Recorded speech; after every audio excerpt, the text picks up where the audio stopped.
Shalom jemaat Tuhan yang saya kasihi. Dalam episode kali ini kita belajar satu topik firman Tuhan yang saya beri judul adalah tidak dua kali. Tidak dua kali. Lukas 9 ayat 51 sampai 53. Ketika hampir genap waktunya Yesus diangkat ke sorga, ia mengarahkan pandangnya untuk pergi ke Yerusalem. Dan ia mengirim beberapa utusan mendahului dia. Mereka itu pergi lalu masuk ke suatu desa orang Samaria untuk mempersiapkan segala sesuatu baginya.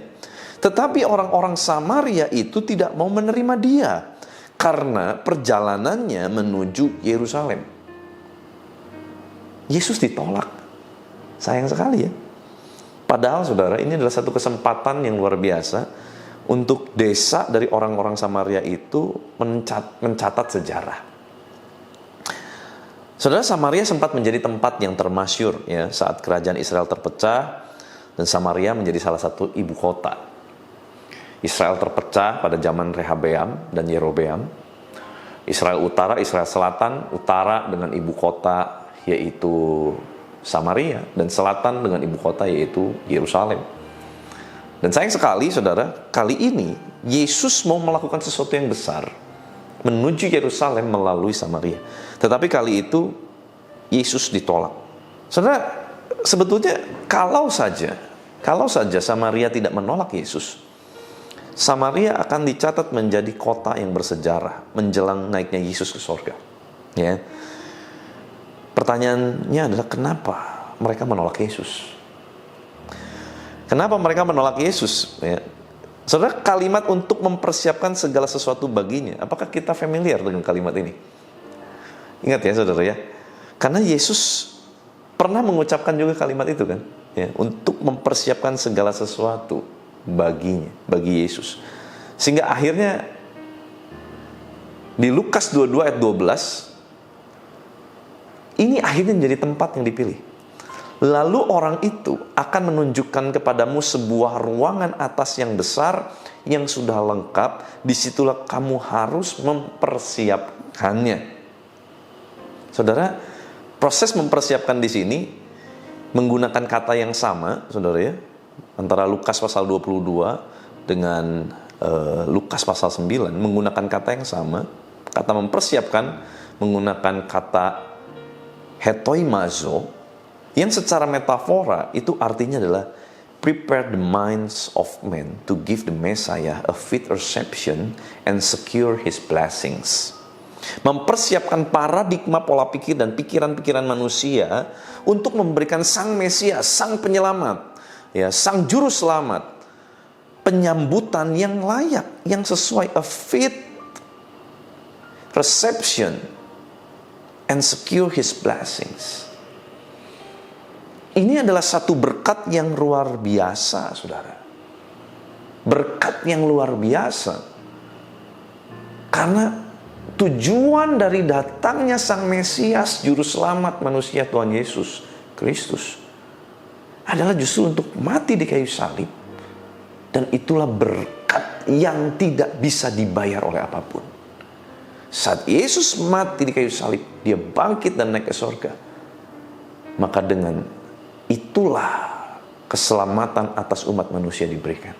Kalau tidak ada proses itu, tidak ada kematian, tidak ada kebangkitan, tidak ada pengorbanan, maka tidak akan ada keselamatan. Sayang sekali, saudara ya.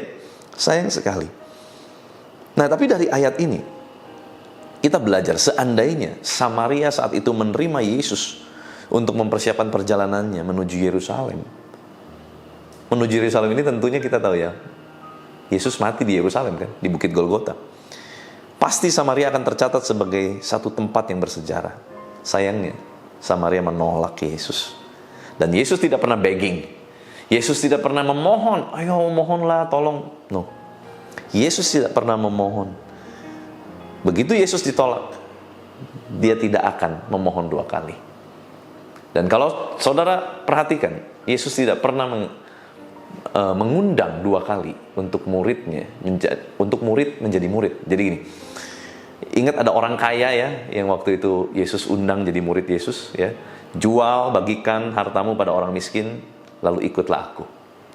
Kata ikutlah aku itu kan panggilan untuk menjadi murid, saudara, sebetulnya. Tetapi dia meninggalkan Yesus dengan kecewa. Dan Yesus tidak 2 kali ajak dia. Nah, saudara, dari kisah ini, ya, mungkin ada masa Tuhan mau pakai kita. Tuhan persiapkan kita, Tuhan mau pakai kita untuk menjadi alatnya, untuk mempersiapkan sesuatu yang besar dalam rencana Tuhan. Namun jika kita menolaknya, ya, dia tidak akan memaksa kita, saudara. Dan mungkin tidak ada kesempatan kedua untuk kita bisa dipakai Tuhan. Mungkin, saudara. Hati-hati makanya, saudara ya, kalau hari ini ada satu panggilan yang begitu kuat dalam hatimu untuk melakukan sesuatu untuk Tuhan, jangan tahan. Karena mungkin tidak ada yang kedua. Mari saudara kita perhatikan ini sungguh-sungguh, ini sesuatu yang penting, saudara ya. Mungkin kalau kita melewatkan kesempatan itu, sesuatu yang harusnya menjadi sesuatu sejarah yang luar biasa, yang kita torehkan, kita tuliskan, malah tidak menjadi apa-apa. Sayang sekali, saudara. Sedangkan mungkin kesempatan itu tidak datang 2 kali dalam kehidupan setiap kita. Izinkan saya berdoa, saudara ya. Tuhan, terima kasih untuk firman-Mu mengajar, menegur, mengingatkan kami.